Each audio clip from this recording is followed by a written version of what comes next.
Many of the world's important cities and towns are built close to water so that ships can be used to bring people the goods they need and take away the things they have to sell.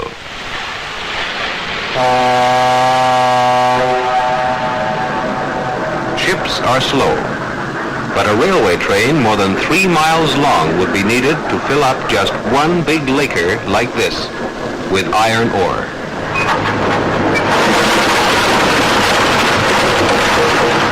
Heavy, bulky goods can be carried to distant factories at very low cost by ship.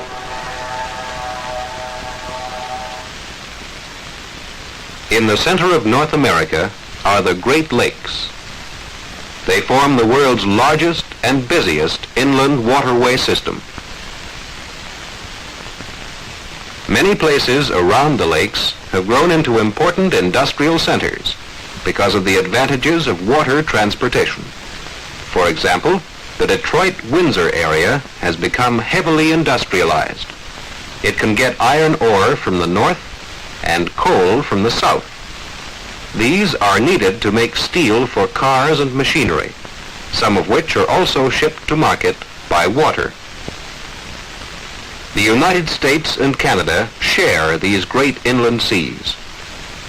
From west to east, the 5 big lakes are Superior, Michigan, Huron, Erie, and Ontario. The St. Lawrence River connects them with the Atlantic Ocean. Of the 5 lakes, Superior is not only the largest, its surface is also highest above sea level. Water from the lake flows down through the St. Mary's River into Lakes Michigan and Huron, and on into Lake Erie. Then the water drops over Niagara Falls into Lake Ontario, more than 300 feet below. It drops another 250 feet in the St. Lawrence River on its way to the sea. In the early days, when people wanted to get past these steep and rocky places called rapids, they carried their light birch bark canoes over land. But then settlers came in bigger boats, which were far too heavy to carry. To let these boats get past the rapids, canals with locks were built. A lock is a kind of elevator for ships.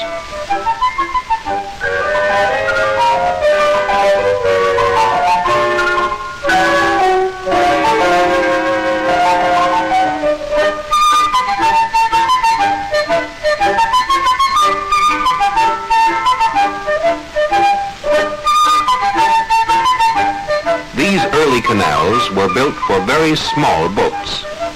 When bigger ships appeared on the lakes, they couldn't get through, and the canals had to be enlarged. Building canals was difficult and expensive. At Niagara, a whole series of costly locks was needed to form a water staircase. But finally, there were canals around all the rapids and falls in the Great Lakes. At the mouth of Lake Superior, rapids in the St. Mary's River are bypassed by several large locks built side by side. More cargo is shipped through these locks than through any other canal in the world.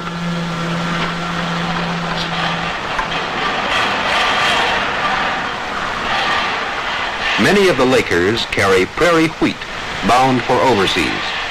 Others take iron ore to the steel towns farther down the lakes. Between Lakes Erie and Ontario are the Niagara Falls and the Welland Canal, which bypasses them. Although ships cannot pass here, the rushing water is harnessed to make large amounts of electric power.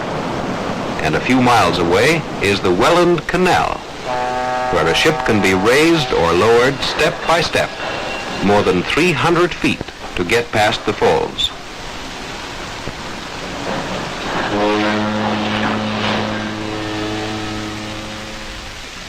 But all the canals had not been built at the same time. Along the St. Lawrence, there were many dangerous rapids, and the canals were outmoded.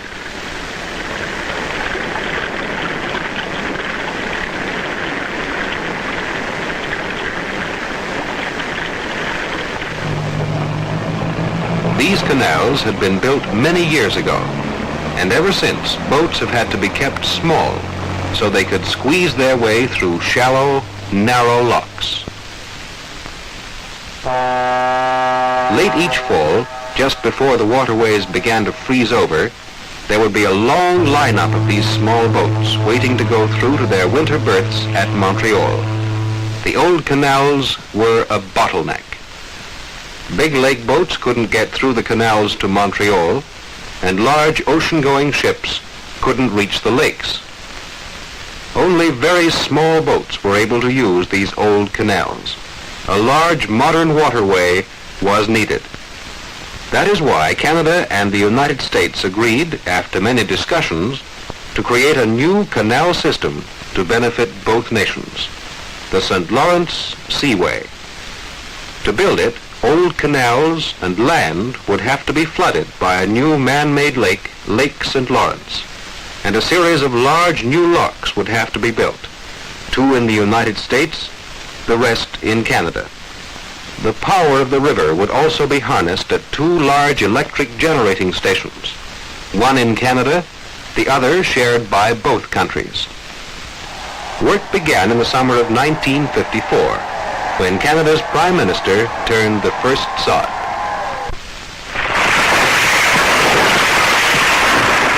Whole towns had to be destroyed or moved, for soon they might be hazards to the great ships that would sail overhead in the new lake. Copper dams were built in sections of the St. Lawrence to hold back the water, so that work could start in the riverbed itself.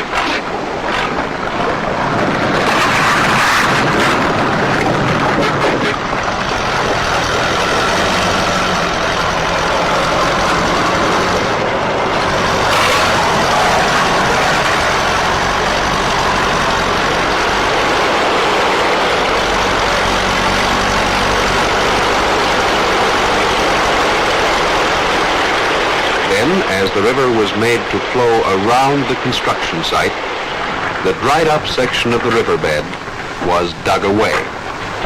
The river would have to be dredged, whole islands moved out of the way, and broad new channels would have to be dug.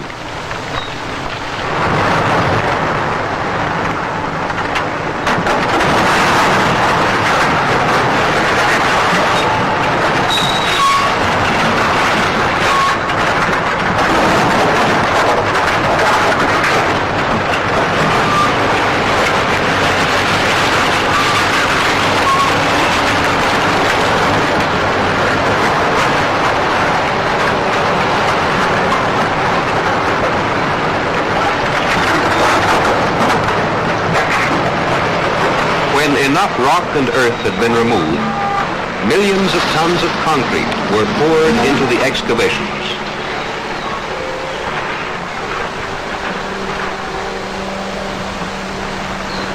As this one giant lock took shape, 6 others like it, and many miles of canals were also being built along the river.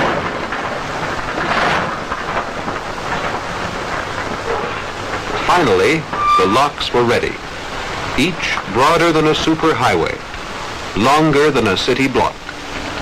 The distant cofferdam that had been built to hold back the water during construction was no longer needed.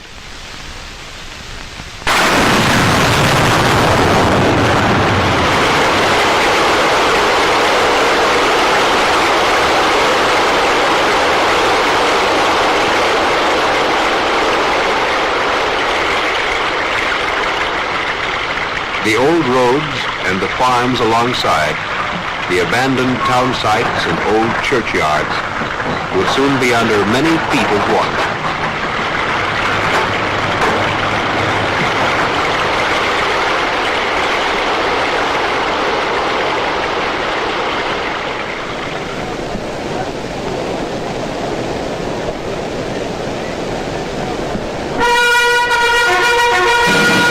Queen Elizabeth of Canada and President Eisenhower of the United States opened the St. Lawrence Seaway. Men have dreamed and worked for 2.5 centuries to make this river navigable. And now, at last, the St. Lawrence Seaway presents to the world a 2,300-mile waterway of locks, lakes, and man-made channels.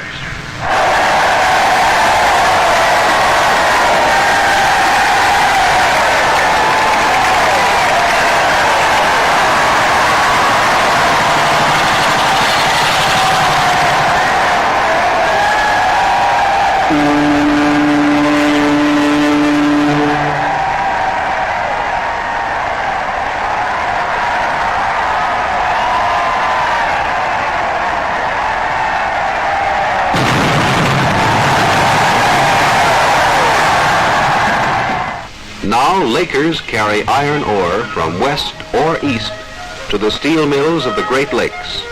And from Lake Superior, wheat goes right through to ports like Montreal. Now deep-sea ships can sail directly across the oceans of the world to lake ports where they have never been before and take away what they have made or grown.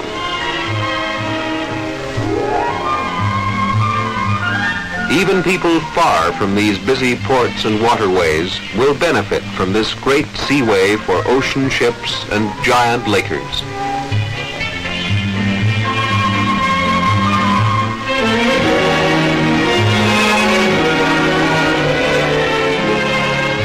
The Great Lakes and the St. Lawrence have long been important waterways, but now they have been linked into one great water highway, reaching from the Atlantic Ocean 2,300 miles into the heart of the North American continent.